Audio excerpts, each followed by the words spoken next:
Hey folks, welcome back to another review with yours truly, Sam Healey. Today we're taking a look at this fellow right here, SwordCrafters. Now, SwordCrafters is a game that I was really looking forward to at Gen Con because I saw how you were constructing swords and you were actually literally building swords. It wasn't some abstracted thing like Toledo was, although I do enjoy Toledo, don't get me wrong. That's from way back in the day. You might have to go look that up. But you're actually creating a sword by connecting different cardboard pieces together and building the sword physically. Now, of course, it is just cardboard. You're not melting down metal and steel and iron and all that other kind of stuff. You are just using cardboard tiles to construct your sword, but that really caught my eye, and I was really looking forward to giving it a try. I got to try it at Gen Con, played it a few times since then as well. So let's get down to the table, I'll show you how it works, and then we'll come back with some final thoughts in just a few moments.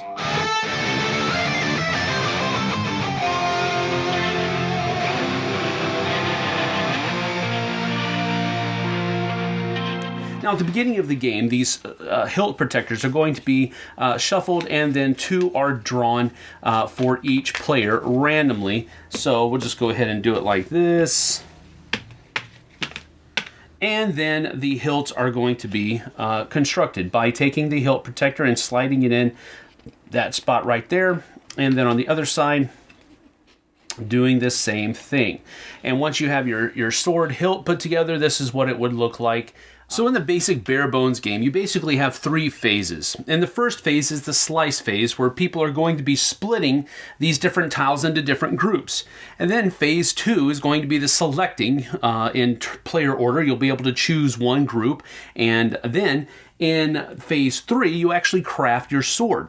So in phase one, it's the slice phase, where starting with player one here, he's going to, or she is going to choose how he's going to split this group into two. So maybe he'll say something to the effect of, I'm going to split this group down here. So now we have two different groups of tiles. And then this person here, let's say that they are blue. Let's just go ahead and do this like that. And so the blue player here is going to choose how he's going to split this group. And so maybe he'll do something like this and split that group up like that. And then green player is going to be able to do the same thing, and maybe they want to be, a little cheeky here, and we'll do this. And so we have now four groups. And now yellow is going to be able to choose to split one as well. And let's go ahead and say that they choose to do this up here like that. So now we have 1, 2, 3, 4, 5. You should have a number of groups of sword tiles that's equal to one more than the number of players. So now it comes back to player one, and he's able to choose. We're now in phase two, the selecting phase. And so let's say that he wants to choose this group right here, and then player two here is going to choose theirs, and they're going to go ahead and choose this one right down here, like so. And then green player here is of course going to choose this one as well. And then, we'll go ahead and select this one right here. Now these go away, and everybody goes into phase three, which is crafting your sword, which is where you take your sword and you're going to take the tiles that you added to it. Of course, not the forge tile. The forge tile just denotes that the person that takes the group that this is in becomes the first player. So he was already first player, so there's nothing there. All right, so first things first, we're going to, we have to build like so. And we're going to choose this like that. And then this one is going to go right here, just like that. And so now you have the beginnings of the sword. Now, for choosing points, it is only this side of the sword and this side of the sword that matters. And then once everybody has finished crafting their sword, you go back to setting up the board. And once you have the board set back up again, you go back into phase one, where player one is going to slice, player 2, 3, 4, all are going to slice until you have 5 different groups. And then phase two, selecting in player order once again, and then crafting your sword. Well, at the end of the game, you're going to score points based on three different categories. First of all, whoever has the longest sword, and we're all going to be basically placing our swords standing up like this, and whoever is the longest gets 6 victory points. Then you're also going to talk about sword quality. So you're going to be scoring points based on the gems that you have and the largest number of gems of one color, and they'll score you 2 points each. And then finally, there are these sword magic cards that are down here as well. So you'll score, whoever has the most blue and purple will be getting 8 points, second most 4 points, and so forth and so on. Whoever has the most orange and green, 8, 4, and 2. And then, of course, whoever has the most yellow and blue will be scoring 8, 4, and 2. But if you look on the other side, there is also intermediate scoring, which has, for example here, the largest difference or the most pairs of this or the most pairs of that. So it just depends on, you can use either side or you can mix and match which side you use. And so whoever has the most points at the end of all of those calculations is the winner. And of course, the scoreboard here is used to tabulate those scores. Now, the first of the modules that you can use to kind of spice up SwordCrafters are the relics. Now, these relics, there are 8 different groups of relics that you can add into your game, and you only use 4 of them per game, so there is a little bit of variability there. 5 of them are going to score you points at the end of the game, and then 3 of them are going to have an end-game trigger. For example, the Sword of Fire here, you can swap any 2 sword tiles during the select phase. So if this is one of the tiles that you have selected in a previous turn, and during your next select phase, you can discard this in order to swap any 2 sword tiles during that select phase. These relics are wild gems, so they can basically count as anything that you'd like. If these are selected during the select phase, then you can trade in one of these for any color sword tile that's in the remaining pile of sword tiles. Up here, these are just going to be scoring you points at the end of the game. For example, the Sword of Reckoning here, if you have every gem represented on your sword, for every one of these tiles that you have, you're going to be scoring 4 victory points at the end of the game. Whoever has the most Sword of Power tiles are going to score 6 victory points, and multiple players can win that. Then whoever has the least number of Sword of Power tiles are going to score -6 points. So that's pretty nasty. You got to be careful with that one. Another module is the SwordCrafters Mastery module that can be added in. And basically this adds a 4th phase to the game. After you have constructed your sword in phase 3, you're going to go through the mastery phase, which is phase 4, which you'll be able to claim one of these point scoring beasts. Basically, you're able to go out and defeat this particular beast if you have these gems represented in one side of your sword. Now, this is the thing. They have to be adjacent. They don't have to be in that particular order, but they do all have to be adjacent to each other. So let's say that you had an orange, a green, and an orange. You would be able to claim this one. If you had a red and a blue next to each other, you'd be able to claim this one. If you had a blue and then 2 greens on one side of your sword, as long as they're adjacent to each other, you'd be able to claim this. And these are just simply worth the victory points that they state at the end of the game for them. The tips here are basically shuffled at the beginning of the game, and each player is given 2 of them, and they're kept secret throughout the course of the game. And these are basically goals that you're looking to try to accomplish as you're constructing your sword. So, for example, with this one down here, you'll be able to get 8 victory points if on one side you have 3 oranges, 1 purple, and 1 red, at least. So at the end of the game, if you're able to accomplish this, you'll simply attach that to the top of your sword, and then it'll score you an additional number of victory points, whatever is stated on it. And then finally, you have a solo mode variant here that is denoted by this deck. At the beginning of the game, if you're playing solo, you would draw 4 cards, or 3 if you just want to play with 3 opponents. And this is what your opponents are going to score at the end of the game. But during the course of the game, for example, during the slice phase, you're going to be using the rest of the solo mode deck, and it's going to be able to show you what slices are being made through in the sword tile section, and you would basically just follow it. You would take 2 horizontals, 1 vertical, and then another horizontal slice. and then you go through playing 6 rounds just as normal, and then you're going to be scoring your sword against your opponents, and that will determine how well you did. But that's the solo mode variant of SwordCrafters.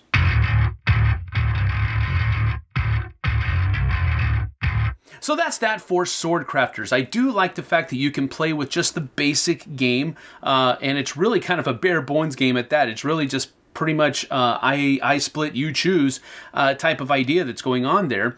The first pro that I have is that I love the aesthetic nature that this game has. I like board games that have a very aesthetic appeal to them. And usually I'm talking about artwork or something like that whenever I say aesthetics and how the game looks. But this one, it's more of a physical representation aesthetic type thing.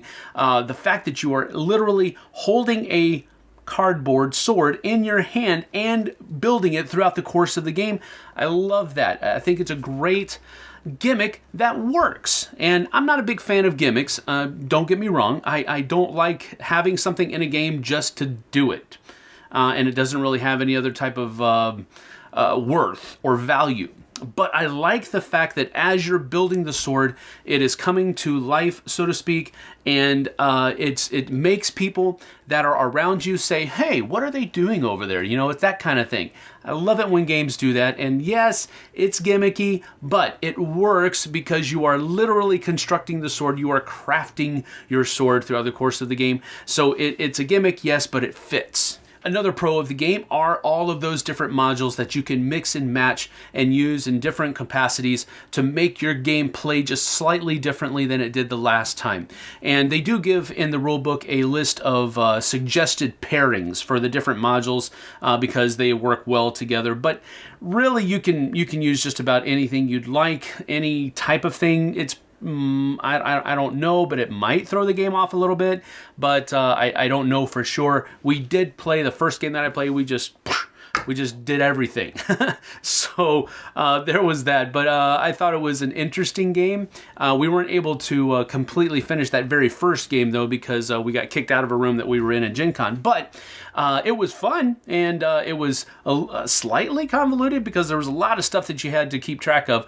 So maybe for your first few games, go ahead and go with whatever they recommend that you pair together in the rulebook. But then after you have a few games under your belt, feel free to splurge, I guess you could say. But the modules are a great pro for the game. I like how it throws in just a very good level of variability there. Another pro of the game is that it is quite easily simple and fun. And that's the thing. It's not one of those games where it's simple, but it's just kind of boring.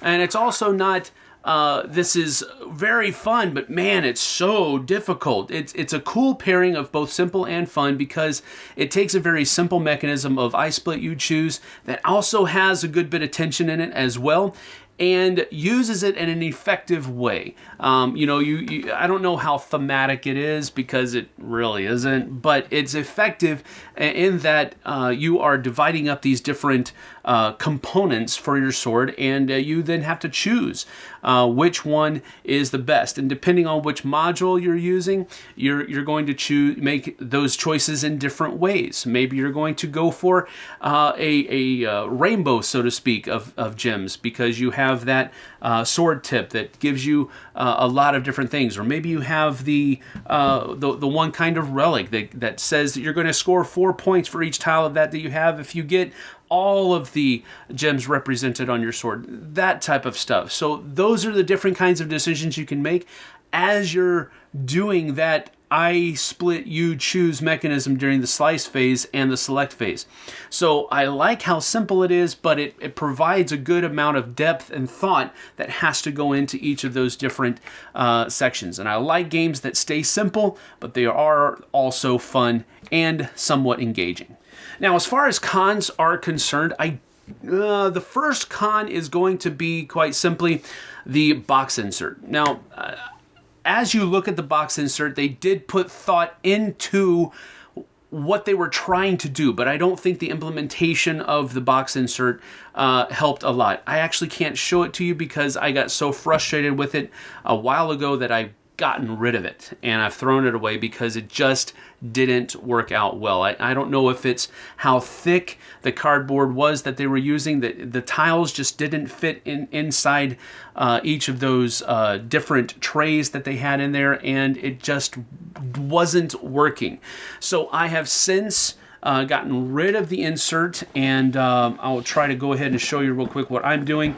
I use the sword hilts, which is something that they recommend to hold the different things together like this. And so it actually does fit well inside the box, very well actually, but without the insert. And that's unfortunate because I usually don't like throwing away inserts. If any level of thought went into them, I like to use them because that's what, that's what the publisher intended you to do, and so forth and so on.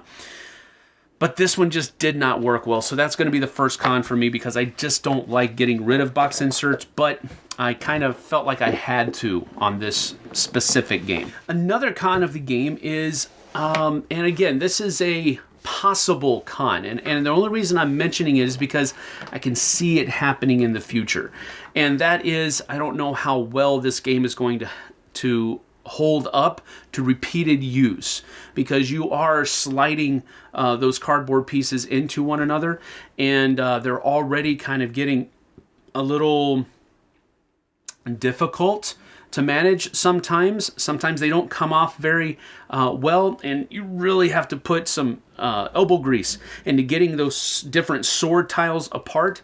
The pommels and the hilts, I was really worried about those because with the insert in there, I wasn't really able to fit everything back in the box, and I was having to disassemble all of the hilts and pommels. But now that I've gotten rid of the insert, I'm able to keep those together. So that's okay because you had cardboard going into a plastic piece at the bottom, and I was worried that some of that cardboard would just be messed up. Now, with all that having been said, I think I'm going to give SwordCrafters a 7 out of 10. And the reason I'm going to give it a 7 out of 10 is because it did not disappoint me. I was afraid that the gimmick would be the only thing that was in the box, but actually there isn't. They've taken a mechanism, the I Split You Choose, and they've used it, and I enjoy that mechanism. They've used it in an effective way and in a fun way. And that's, at the end of the day, that's really what I'm looking for in playing games. I want to have fun, and I want to do something that's neat or eccentric or unique. And definitely SwordCrafters has that with the building of the sword, piecing the different things together and all of that kind of stuff. So I did enjoy the game a lot. It's not going to be for everybody because I can see how people will think that this is just simply too light, it's too simple, it's too whatever you fill in, whatever adjective you want to use. But the idea is that I really enjoyed it. I had a good time with the mechanism they chose. I enjoyed the gimmick part of it, whereas I don't always enjoy gimmicky type stuff. So 7 out of 10 is right where I think this should go. So that's it from me. 7 out of 10 for SwordCrafters. We'll see you guys and gals on the flip side. Take care.